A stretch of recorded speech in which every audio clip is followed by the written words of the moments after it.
ସବୁ ପ୍ରଶ୍ନର ଉତ୍ତର ସମୟ ଦେଇ ନଥାଏ। କିଛି ଉତ୍ତର ସମୟ ସହ ନିଜକୁ ଦେବାକୁ ପଡ଼ିଥାଏ। ଯେମିତି ଅନ୍ୟାୟ କରୁଥିବା ଲୋକର ଆଗକୁ ସାହସ ନ ବଢ଼ିବ।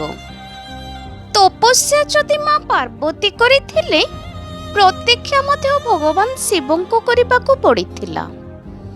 ଲୁହ ଯଦି ମାତା ସୀତାଙ୍କ ଆଖିରେ ଥିଲା, ଭଗବାନ ରାମଚନ୍ଦ୍ର ମଧ୍ୟ କଷ୍ଟ ଅନୁଭବ କରିଥିଲେ।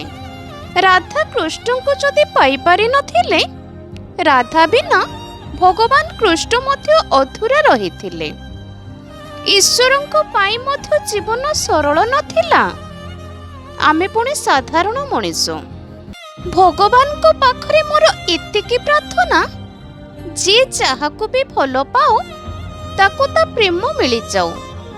କାହିଁକି ନା ଅଧୁରା ପ୍ରେମ ବହୁତ କଷ୍ଟ ଦେଇଥାଏ। ଜୀବନରେ ଏକା ବଞ୍ଚିବା ଶିଖିଯାଅ। କାହିଁକି ନା ଏ ଦୁନିଆ କେବଳ ଜ୍ଞାନ ଦେଇଥାଏ, ସାଥ ନୁହେଁ। ଯାହା ଆପଣଙ୍କ ପାଖରେ ଅଛି ତାହା ଆଉ କାହାର ସ୍ୱପ୍ନ ହୋଇଥାଇପାରେ। ତେଣୁ ତୁମ ପାଖରେ ଯାହା ଅଛି ସେତିକିରେ ହିଁ ଖୁସି ହେବା ଦରକାର। ବାପାଙ୍କ ପଇସାକୁ ପାଣି ଭଳି ଖର୍ଚ୍ଚ କରୁଥିବା ପିଲାମାନେ, ଥରେ ଯାଇ ଦେଖ ତୁମ ଖୁସି ପାଇଁ ତୁମ ବାପା କେତେ କଷ୍ଟ କରୁଛନ୍ତି। ଆଜିକାଲିକା ଦୁନିଆରେ ଲୋକମାନେ ସେହି ପର୍ଯ୍ୟନ୍ତ ତୁମ ସାଥିରେ ରହିବେ ଯେଉଁ ପର୍ଯ୍ୟନ୍ତ ତାଙ୍କ ସ୍ୱାର୍ଥ ପୂରଣ ନ ହେଇଛି। କିଏ ନିଜର ଆଉ କିଏ ପର, ଏ ଯେଉଁ ରହସ୍ୟ ଥାଏ ତାକୁ ସମୟ ହିଁ ବତେଇ ଦେଇଥାଏ। ଯଦି ଜୀବନରେ କାହା ପାଇଁ କିଛି ଭଲ କରିଛନ୍ତି, ତାହା କେବେ ବ୍ୟର୍ଥ ଯିବ ନାହିଁ। ଯାହା ପାଇଁ କରିଛନ୍ତି ସେ ହୁଏତ ଭୁଲି ଯାଇପାରେ, କିନ୍ତୁ ଈଶ୍ୱର ନୁହନ୍ତି। କେଉଁ ରାସ୍ତାରେ କାହା ମାଧ୍ୟମରେ ଆପଣଙ୍କ ଭଲ କର୍ମର ମୂଲ୍ୟ ଆପଣଙ୍କୁ ଫେରେଇବେ। ଗର୍ବ ପାଇଁ ନୁହେଁ, କେବଳ ଆତ୍ମସମ୍ମାନ ପାଇଁ ବେଳେବେଳେ କିଛି ଲୋକଙ୍କ ଠାରୁ ଦୂରେଇ ଯିବାକୁ ପଡ଼େ।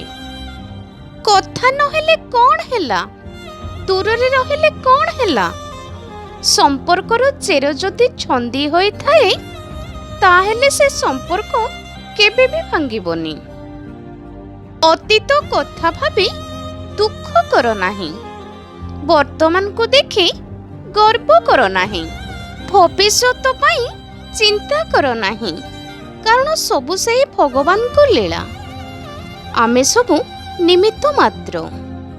ପରିସ୍ଥିତିର ବାହାନା ଦେଖେଇ ସମ୍ପର୍କ ଭାଙ୍ଗୁଥିବା ଲୋକ ଜୀବନରେ କଦାପି ସମ୍ପର୍କର ମୂଲ୍ୟ ବୁଝିପାରେ ନାହିଁ କି କେବେ ଶାନ୍ତିରେ ମଧ୍ୟ ରହିପାରେ ନାହିଁ। ଘଣ୍ଟା ଯେତେ ବି ପୁରୁଣା ହେଲେ ମଧ୍ୟ ସମୟ ସହିତ ହିଁ ଚାଲୁଥାଏ।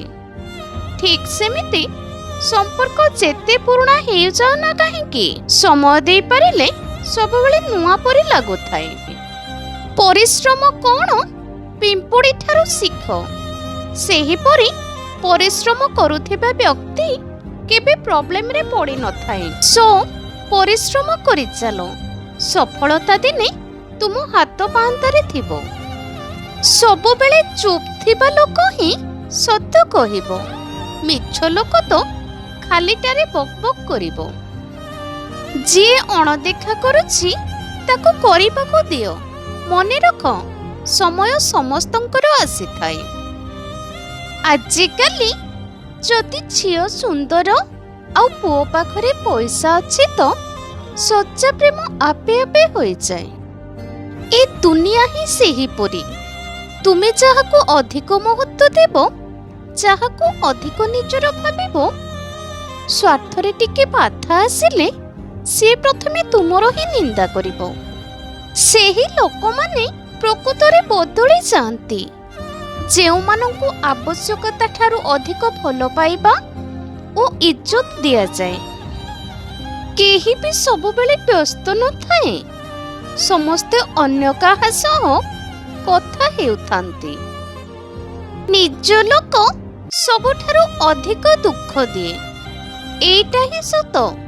ନିଜ ଲୋକ ହିଁ ଶିଖାନ୍ତି ଯେ ନିଜର କେହି ନୁହେଁ। କାହାକୁ କନ୍ଦେଇବା ଆଗରୁ ସବୁବେଳେ ମନେ ରଖିବ ଯେ କାହାର ଆଖିର ଲୁହ ହିଁ ଅଭିଶାପ ଦେଇଥାଏ। ଯିଏ ସମସ୍ତଙ୍କୁ ଆପଣାର କରିଥାଏ ସେ କାହାର ବି ଆପଣାର ହୋଇନଥାଏ।